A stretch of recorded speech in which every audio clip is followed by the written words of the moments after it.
শুভেচ্ছা সকলকে। ঘরে ঘরে অ্যাসিডের সমস্যা, কার নাই এই অ্যাসিডের সমস্যা?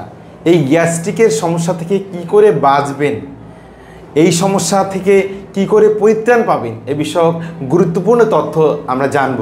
আজকে আমরা পেয়েছি ডাক্তার ফরহাদুল ইসলাম তুহিন স্যার মেডিসিন বিশেষজ্ঞ হিসেবে কর্মরত আছেন খুলনা মেডিকেল কলেজ হাসপাতালে। স্যারকে আমাদের অনুষ্ঠানে সুস্বাগতম। ধন্যবাদ ডক্টর আনন্দদা, আমাকে আনন্দ ভরে এখানে আমন্ত্রণ জানানোর জন্য। খুব গুরুত্বপূর্ণ একটা প্রশ্ন করেছেন যে আমাদের ঘরে ঘরে কেন অ্যাসিডের সমস্যা, ঘরে ঘরে কেন গ্যাসের সমস্যা, ঘরে ঘরে কেন গ্যাসের ওষুধ। হ্যাঁ, তো এই আলোচনাটা যদি শুরুতেই করতে চাই, তো আপনি যে প্রশ্নটা করলেন সেখান থেকেই আমি শুরু করছি যে কেন রিসেন্টলি গ্যাসের সমস্যাটা অনেক বেশি। আসলে আমরা যদি রিসেন্ট ইতিহাস ঘাঁটতে শুরু করি, দেখব যে আমরা বর্তমান সময়ে যতটা ফাস্ট ফুড খাচ্ছি, যতটা বেশি তেলে ভাজা জিনিস খাচ্ছি, আমার মনে হয় না ইতিহাসের কোনো সময়ে আমরা এই পরিমাণ তেলে ভাজা, এই পরিমাণ ফাস্ট ফুড আমরা আগে খেয়েছি। এটা তো অবশ্যই একটা গুরুত্বপূর্ণ কারণ। আর বাংলাদেশ ভৌগোলিকভাবে আমরা যে অবস্থানে আছি, তো সেইখানে পেপটিক আলসার ডিজিজ বা আপনার আলসারের যে কারণ, মেইন কারণ সেটা হচ্ছে Helicobacter pylori infection. Helicobacter pylori কিন্তু আমাদের এই সাবকন্টিনেন্টে, বাংলাদেশে বেশ বেশি। ফলে জন্মগতভাবেই আমরা উত্তরাধিকার সূত্রে আমরা এটা পেয়ে থাকি। যেমন ধরেন, আপনার যদি পৈতৃক সম্পত্তি বেশি থাকে, আপনি পৈতৃক সম্পত্তি কিন্তু বেশি পাবেন। আপনার যদি ভাই বোন কম হয়, পৈতৃক সম্পত্তি বেশি থাকলে আপনি কিন্তু বেশি পাবেন সম্পত্তি। তো সেইভাবে আমরা হেলিকোব্যাক্টার পাইলোরি ইনফেকশন খানিকটা পৈতৃক সূত্রে পেয়ে থাকি। তো এইটা একটা যেমন কারণ। এর বাইরে আরও বেশ কিছু কারণ আছে, যেমন সত্যিকারের গ্যাসের সমস্যা। আপনি যেটা বললেন যে গ্যাসের সমস্যা বাড়ছে, আমরা যদি আপনার এই গ্যাসের সমস্যাটাকে একটু সামারাইজ করতে চাই যে আসলে সব কি গ্যাসের সমস্যা, সবই কি আপনার অ্যাসিড নিউট্রালাইজ করার জন্য ওষুধ খেতে হবে? আসলে ব্যাপারটি এমন নয়। ডিসপেপসিয়া বলে আমরা আমাদের একটা যে মেডিকেল টার্ম, এই ডিসপেপসিয়া মেডিকেল টার্ম বা আমব্রেলা টার্মের মধ্যে আমরা এই গ্যাস্ট্রিকের সমস্যাগুলোকে ধরে নিই। যেমন সবচেয়ে কমন সেটা হচ্ছে নল আলসার ডিসপেপসিয়া। মূলত এটাতে আমরা যদি এন্ডোস্কোপি করি বা বিভিন্ন পরীক্ষা নিরীক্ষা করি, তাহলে কোনো আলসার পাবো না, কিন্তু রোগীর লক্ষণ সবটাই হচ্ছে আলসারের। যেমন পেটের উপরের দিকে ব্যথা হওয়া, অল্প অল্প ব্যথা হওয়া, আমরা বলি ডায়ালেকিং পেইন। এছাড়া যে ব্যথাটার সাথে আপনার হচ্ছে খাবারের একটা স্ট্রিক্ট রিলেশন আছে, অর্থাৎ কারো হচ্ছে খালি পেটে ব্যথাটা খুব তীব্র হয়, কারো হচ্ছে ভরা পেটে অর্থাৎ খাওয়ার পরপরই ব্যথাটা তীব্র হয়। এর বাইরে কোনো পেশেন্টের ক্ষেত্রে কি হয়, কোনো পেশেন্টের হচ্ছে কোনো পেশেন্টের ওয়েট লস থাকতে পারে। যদি ওয়েট লস থাকে, সেটা একটা আলাদা এন্টিটি। এটা কিন্তু পেপটিক আলসার ডিজিজ বা নল আলসার ডিসপেপসিয়া দিয়ে মিলানো যাবে না। সেটা হচ্ছে একটা অ্যালার্ম ফিচার। এই কথাটাতে আমরা পরে আসবো, মনে রাখবেন। এরপরে থাকছে হচ্ছে আপনার যে periodic pain related to food. এই ব্যাপারগুলো যদি থাকে, তাহলে আমরা ধারণা করতে পারি তার পেপটিক আলসার ডিজিজ আছে, হতে পারে। এরপরে আমাদের কাজ হচ্ছে একটা এন্ডোস্কোপি করা। এন্ডোস্কোপি যদি আমরা করতে পারি, তাহলে আমরা এটাকে আলাদা করে ফেলতে পারি, যেটা কি তার পেপটিক আলসার ডিজিজ নাকি নন আলসার ডিসপেপসিয়া। যদি পেপটিক আলসার ডিজিজ হয়, সেক্ষেত্রে কিন্তু আমরা ট্রিপল থেরাপি দিতে পারি, অর্থাৎ একটা নির্দিষ্ট মেয়াদে চিকিৎসা দেওয়া যায়। এইখানে যেহেতু আমাদের মেইন কারণ হচ্ছে হেলিকোব্যাক্টার পাইলোরি নামক এক ধরনের ব্যাকটেরিয়াল ইনফেকশন, এখানে আমরা পূর্ণমেয়াদে একটা অ্যান্টিবায়োটিক এবং আপনার এই প্রোটন পাম্প ইনহিবিটর বা গ্যাসের ওষুধের একটা কম্বিনেশন আমরা নির্দিষ্ট মেয়াদে দিতে পারি। দিলে কিন্তু রোগী সম্পূর্ণ সুস্থ হয়ে যায় এবং সেক্ষেত্রে কিন্তু দীর্ঘমেয়াদী গ্যাসের ওষুধ খাওয়ার প্রয়োজন হয় না। কিন্তু আমাদের প্রবলেমটা হচ্ছে, আমরা তো আসলে ঘরে ঘরে ডাক্তার, সবাই ডাক্তার। কারো মাথা ব্যথা হচ্ছে, মাথা ঘোরাচ্ছে, তার ধারণা হচ্ছে তার গ্যাসের কারণে মাথা ঘোরাচ্ছে। কারো বুকে ব্যথা, হয়তো এমন যে তার হার্ট অ্যাটাক হয়েছে কিংবা হার্টে মারাত্মক প্রবলেম রয়েছে, সেও দীর্ঘদিন গ্যাসের ওষুধ খেয়ে এটাকে চাপিয়ে রাখছে। ফলে কি হচ্ছে যে তার যে হার্টের যে প্রবলেমটা, এটা আনডায়াগনোসড থেকে যাচ্ছে। কিছু কিছু ক্ষেত্রে ম্যাসিভ হার্ট অ্যাটাকের কারণে রোগী মৃত্যুমুখে পর্যন্ত পতিত হয়। তাকে ইসিজি করা হচ্ছে না, কিন্তু সে দীর্ঘদিন ধরে ভেবেই বসে আছে যে তার গ্যাস্ট্রিকের প্রবলেম। সে কিন্তু আপনার গ্যাসের ওষুধের উপরে নির্ভরশীলতা তার কিন্তু এক ধরনের মৃত্যুর কারণ হয়ে গেল।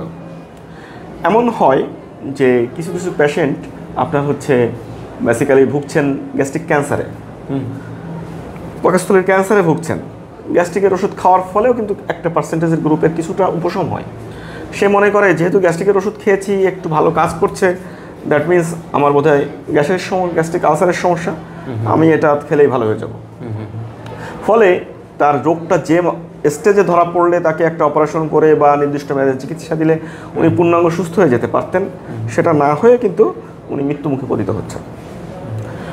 এটাতে গেলে একদিক। এর বাইরে আমরা আল্ট্রাসোনোগ্রাম করতে পারি যে পেটের অন্যান্য যে সমস্ত সমস্যাতে আপনার এরকম ডিসপেশিয়া বা গ্যাসের অনুভূতি হয়, যেমন কোলেসিস্টাইটিস, পিত্তথলির প্রদাহ, সেটাও তো কিন্তু পিত্তথলিতে পাথর, কখনো কখনো পাথর হয়ে কখনো পাথর না হয়েও পিত্তথলির প্রদাহ হতে পারে। তো সেই জিনিসগুলো আমরা কীভাবে আলাদা করতে পারি সেটা কিন্তু আল্ট্রাসোনোগ্রাম করলে আমরা পেয়ে যাব। তারপরে আসছে হচ্ছে আরও কিছু প্রবলেম যেটাতে আপনার ফ্ল্যাটুলেন্স বা গ্যাসের অনুভূতি তৈরি করে, যেমন ইরিটেবল বাউল সিনড্রোম। অনেকে আইবিএস নামটা শুনেছেন, আমাদের এখন নন মেডিকেল টার্মও হয়ে গেছে, অনেকেই বোঝেন যে আইবিএসটা কি। আইবিএসটা কিন্তু 3 ভাগে ভাগ করি আমরা। একটা হচ্ছে ডায়রিয়া প্রিডোমিনেন্ট, আর একটা হচ্ছে কনস্টিপেশন প্রিডোমিনেন্ট, আর একটা কিন্তু পেইন ডোমিনেন্ট, অর্থাৎ তার এই যে ডিসপেপসিয়া বা পেটে ব্যথা হয়, এই ধরনের রোগীরাও গ্যাসের ওষুধ খেলে একটু উপশম বোধ করেন, কিন্তু এটা কিন্তু আলাদা এন্টিটি, চিকিৎসাটা আলাদাভাবে করতে হয়। আচ্ছা, ঠিক আছে। নন আলসার ডিসপেপসিয়া যেটা বললাম, এখানে স্ট্রেস ম্যানেজমেন্ট একটা ইম্পর্ট্যান্ট পার্ট, পিপিআই বা প্রোটন পাম্প ইনহিবিটর এটাও দিতে হয়, কিন্তু সেটার কিন্তু একটা মাত্রা আছে। আমরা হয়তো 1 মাস বা 2 মাস আমরা ওষুধটা হাই ডোজে দিলাম, দেন আমরা একটু কম ডোজে দিচ্ছি, এরপরে আপনার রেনিটিনিন বা ফ্যামোটিনিন যে ওষুধগুলো আছে, H2 ব্লকার একটু কম মাত্রার ওষুধ, সেটা, এবং পরবর্তীতে অ্যাসিড নিউট্রালাইজিংয়ের জন্য আপনার হচ্ছে আমরা কিন্তু অ্যান্টাসিড গ্রুপের ওষুধ দিতে পারি। ফলে তার কিন্তু দীর্ঘমেয়াদী পিপিআই খাওয়ার প্রয়োজন হচ্ছে না। ঠিক আছে। আচ্ছা আচ্ছা, ধন্যবাদ স্যারকে। স্যার, আপনি বললেন যে আমাদের ওষুধের কথা বললেন, সুন্দরভাবে আমরা জানলাম যে কিভাবে ডায়াগনোসিসটা এই অ্যাসিডিটির সমস্যা হলে, এবং সঙ্গে আমরা চিকিৎসাও জানলাম। স্যার, এই যে আমরা কিভাবে আমাদের দৈনন্দিন জীবনটা, কিভাবে জীবনাচরণটা আমরা পরিবর্তন করলে, প্রতিদিনকার আমরা কিভাবে জীবনাচরণ করলে, খাওয়া দাওয়া থেকে অন্যান্য চলাফেরা কিভাবে করলে স্যার আমাদের এই গ্যাস সমস্যা থেকে আমরা ঘরোয়াভাবে আমরা কন্ট্রোল রাখতে পারবো, স্যার একটু সংক্ষেপে যদি জানাতেন। ধন্যবাদ ডাক্তার আনন্দ, অতি গুরুত্বপূর্ণ একটি প্রশ্ন করার জন্য। আমরা যে সম্পূর্ণ এর থেকে মুক্তি পেতে পারি এমনটি নয়, তবে অনেকখানি মুক্তি পাওয়া সম্ভব, অনেকখানি ভালো থাকা সম্ভব। তার জন্য খুব কঠিন জীবন দর্শন বেছে নেবেন না। প্রথম কথা হচ্ছে কঠিন জীবন দর্শন বেছে নেবেন না, অর্থাৎ আপনি এমন কোনো কাজ করবেন না যেটা অনেক কঠিনভাবে করতে হয়। আপনার দৈনন্দিন জীবনটাকে সহজ সুন্দর রাখার জন্য আপনাকে সহজভাবেই কাজটি করতে হবে।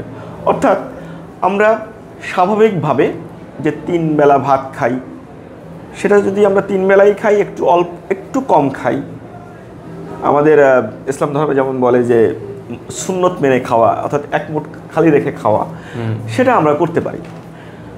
2 নম্বর হচ্ছে আমরা মিলটাকে একটু ভাগ করে ফেলতে পারি, ফ্রিকুয়েন্ট স্মল মিল, অর্থাৎ 3 বেলা একটা নির্দিষ্ট সময়ে খাওয়া, মিলটাকে যদি চাই আমরা একটু ভাগ করে, সকালে ধরেন 8টা বা 7টার দিকে আপনি খেলেন, আবার 11টার দিকে একটা স্মল মিল নিতে পারেন।